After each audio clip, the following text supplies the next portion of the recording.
Good evening, my dears, and welcome. I'm Lady McCreepster. Today we have another holiday-themed tale from the Creepypasta Wiki by author KillaHawke1. So come now, my dears, lean in closer and we'll begin.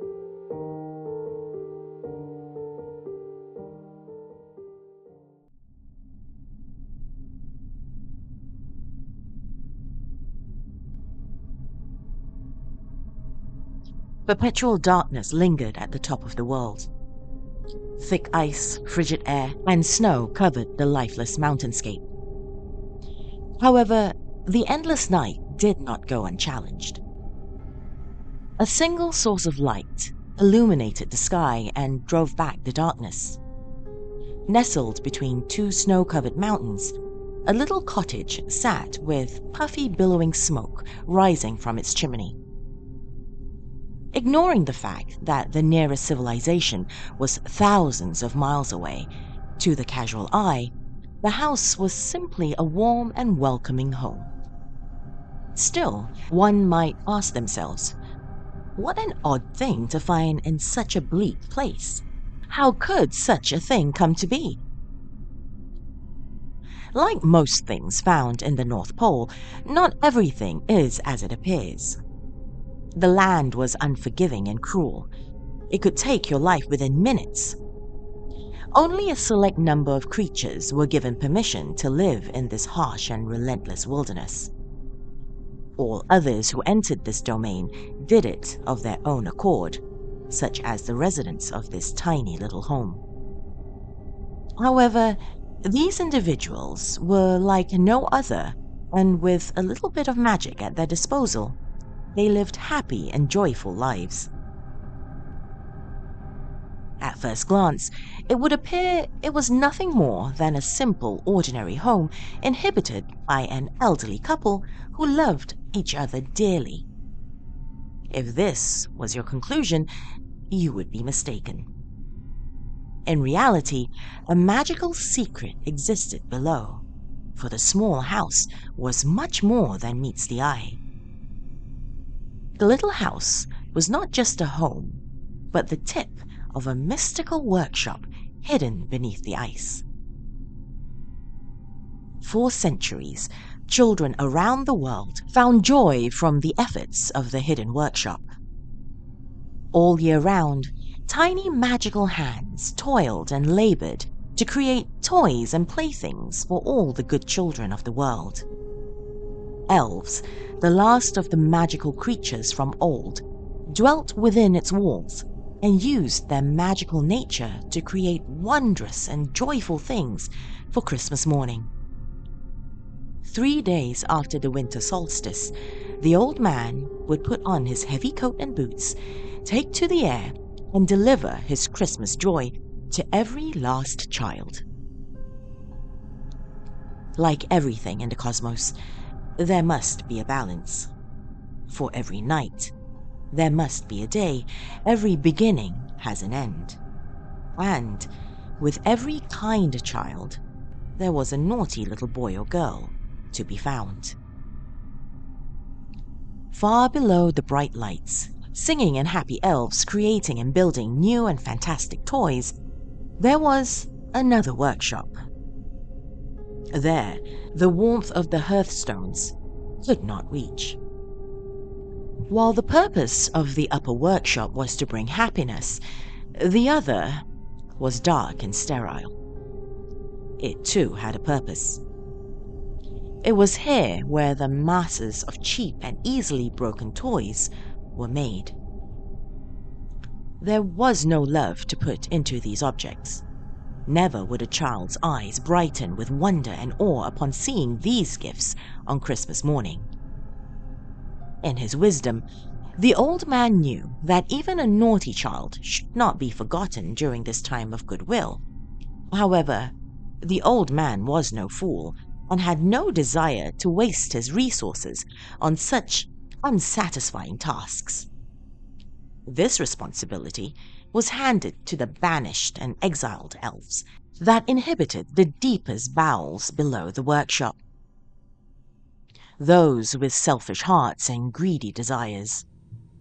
Stripped of their immortality, they wasted away in the dark with only the trinkets and flimsy materials to pass the time.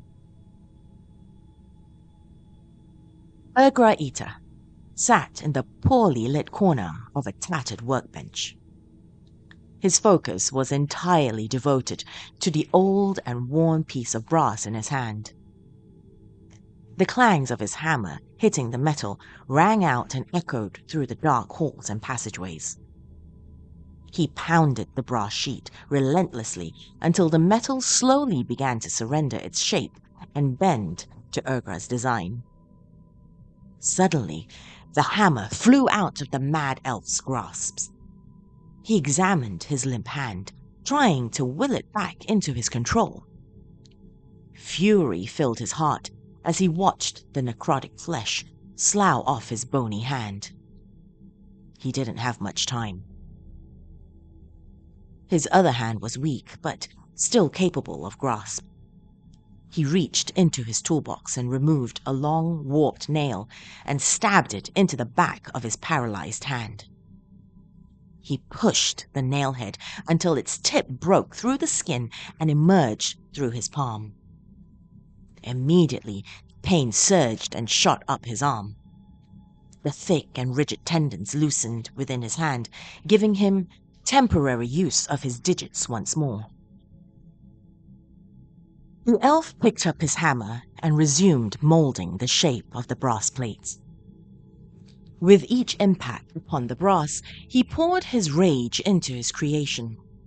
How ironic that the product of his tireless work was meant for the ones he hated the most. His deteriorating body was fading fast. He possessed just enough magic to fuel the curse he would cast upon the object. When he finished, his gift would be placed with the other junk toys and cheap trinkets. It would make its way to them and find a child on Christmas morning. The curse will take hold and slowly begin tearing apart their lives. It will channel their essence back to him and reignite his immortality. The object would pass from one child, then to another, century after century. He had just enough magic left to evoke his curse. Eichensehr once lived and worked above. Like any other elf before him, he loved nothing more than to create beautiful and wondrous toys and gizmos. However, in his heart, he wished that he could keep some of his creations for himself. One day, his eyes fell upon a beautiful music box his friend Keeara had created. The music box was extraordinary, meant as a gift to a king's firstborn. It was magnificent. Crafted from oak wood, it bore an elaborate gold design on each of its sides. When opened, a figurine of 3 children danced hand in hand to a beautiful lullaby around a magnificent Christmas tree. Eichensehr had never desired anything more in his entire life. It filled his heart with jealousy. He became resentful that this precious and rare treasure would go to an undeserving human infant. The little girl didn't deserve it. It should go to him, he thought. So under the cover of darkness, Eichensehr slipped into the work area and took the music box. Unable to sleep and anxious to put the finishing touches on his prized creation, Keeara decided to return to the workshop. To his surprise and shock, he caught the elf attempting to steal the special music box. Keeara was enraged, for greed and thievery amongst elves was extremely offensive and not tolerated. Eichensehr begged his friend not to report his transgression, but Keeara was unmoved by the pleas and turned to tell the others of Eichensehr's crime.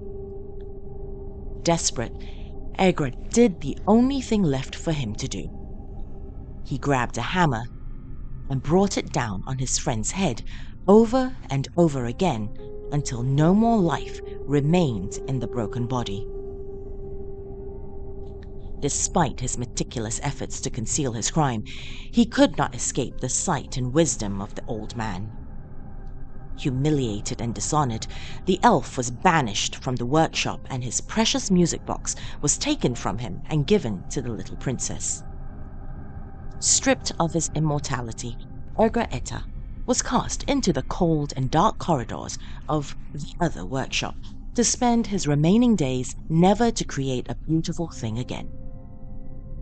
As the seasons passed, his hatred for all children grew and ate away at his sanity. He gritted his teeth, knowing that the children of man were given everything and he had nothing. Hunched over his work, KillaHawke1 feverishly worked to complete his masterpiece. He stared down at the anvil and hammered down on the brass. Each strike brought the face of a child to his mind. It lives in warmth. A blunt hammer formed the metal into a hollow cylinder. It stuffs its face with sweets and treats. Stumpy legs were wielded into place.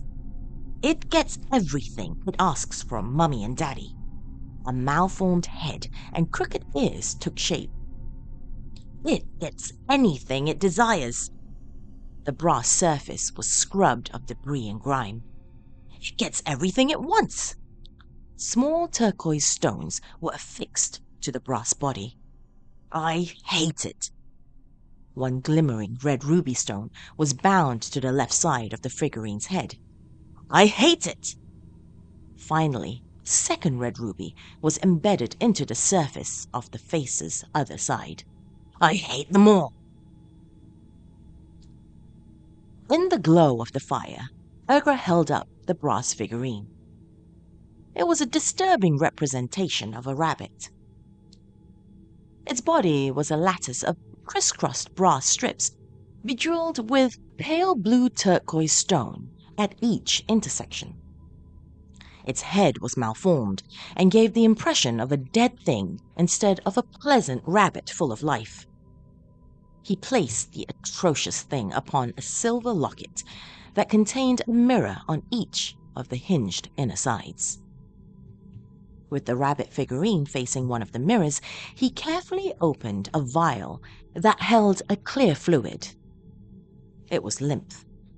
The lymph from an elf was the source of magic that flowed through their bodies, like that of blood from the second set of unique arteries found within its own circulatory system and pumped by a very special second heart. Only a few tiny drops fell out of the vial. It splashed onto the figurine and mirrored locket, illuminating them with a golden glow. KillaHawke1 closed his eyes and spoke the words of wormwood in his elven tongue. The clear liquid turned black and stained the surface of both the rabbit's statuette and the silver locket. The glow turned a deep purple, then slowly faded. Pleased with the outcome, he gently placed a cloth over the object without making eye contact to obscure it from sight, and ever so carefully placed it in a small box decorated with holiday cheer.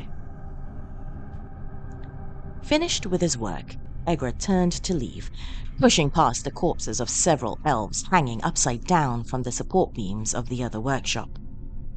Their lifeless bodies drained completely of every last drop of magical lymph from slit throats.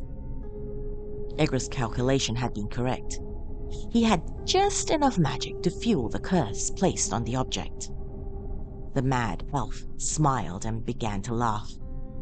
For the first time in a very long time, KillaHawke1's heart filled with anticipation at the approach of Christmas morning.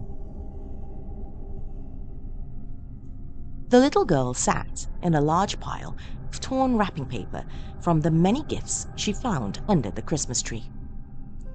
On the morning of December 22nd, Gabby awoke earlier than anyone else. She went downstairs and glared at the many presents that continuously tempted her. It was as if they teased and mocked her every time she looked at the colorful and beautiful wrapping paper. She would receive such a terrible scolding from her parents, but she couldn't wait any longer. At first, it would only be one gift she opened. Then it became two, then another and another. Before she knew it, all of her presents had been opened. Despite getting everything she asked for, the desire for more still was not satisfied. When Gabby stood, a small gift next to the base of the Christmas tree caught her eye. She could have sworn it had not been there before. The wrapping paper was worn and yellowed with age. Written in big words was a tag that said, "To Gabriella." It was like no other, and she surely would have seen it before. Puzzled, she removed the wrapping paper and found a box that contained a smaller sealed box and a scroll. She opened the scroll and read, "Congratulations, lucky one. You are the proud owner of Pepe the Rabbit. Pepe loves you and will be your best friend in the whole world. Pepe is a friend like no other, and he will give you everything your heart desires. To be Pepe's friend, you must listen to him and never disobey the following instructions. Number 1. Place Pepe on his locket facing the mirror. Number 2. Never look Pepe in the eyes. He is ever so bashful and only likes to see you through his mirror. Number 3. You may ask anything of Pepe 3 times. In 3 days' time, he will grant any and all you asked of him. Number 4. Never look Pepe in the eyes. It bears repeating. He does not like it and will be upset if you disobey this rule. Remember, lucky boy or girl, Pepe loves you. He loves you more than anyone else in the whole wide world. Pepe will make sure that no one will hurt you ever again. And if you love Pepe, you will listen to him and do whatever he asks of you. Pepe loves you, and no one can ever come between you and him. Pepe loves you."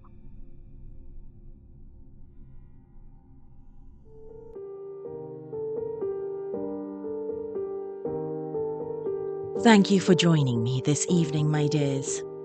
Now, if you too have a story you would like to be considered for this podcast and channel, send it in to lady.mccreepster@gmail.com. If you would like to follow me on social media, I am Lady McCreepster on Facebook, Twitter, as well as TikTok.